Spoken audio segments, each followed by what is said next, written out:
ఇందాక రాగానే అడిగాను ఆరోగ్యం ఎలా ఉందని. ఆరోగ్యం బాగుంది. చెప్పాలి కదా నాకు, అంటే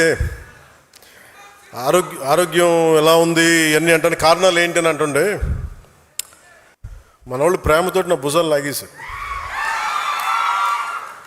సో నాకు లాస్ట్ 2-3 ఇయర్స్లో ఏమైందంటే, ఎలక్షన్ ముందు నుంచి కూడా 1 ఇయర్ ముందు నుంచి కూడా తిరగటం వల్ల, ఒకటి కరోనా టైంలో నాకు ఈ కరోనా రావడం, ఒకటి ఈ లంగ్ ఇన్ఫెక్షన్ పోలేదు, అలా ఉండిపోయింది, అదొకటి.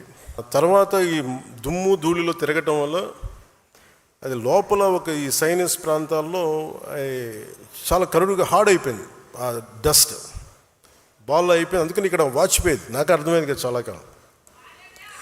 ఆ తర్వాత ఇంకా ఒక సైడ్ ఒక రోజు సడన్గా ఈ ఎడ్జ్ మన ఏమంటుందని ఎక్స్టెండెడ్ విషన్ కనిపించలేదు ఒకరోజు.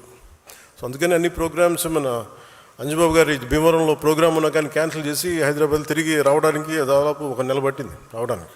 మిగతా వచ్చాం కదా అని చెప్పి ఏంటంటే ఇబ్బందులు ఉన్నాయి అన్నీ చేయించుకుంటే ఈ 2 భుజాల మధ్య కూడా టేర్ వచ్చేస్తుంది.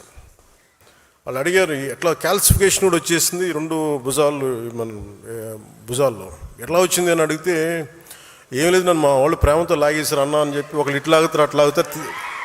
అంటే అంతకుమించి నాకు వేరే కారణాలు కనిపించలే. ఎందుకంటే ఒకసారి మధ్యలోకి వెళ్తున్నప్పుడు షేక్ హ్యాండ్ ఇస్తే వదలరు కదా, ఆ లాగటంలో ఎంత బలంగా గుంజుతారంటే కండ తెగిపోయేంత.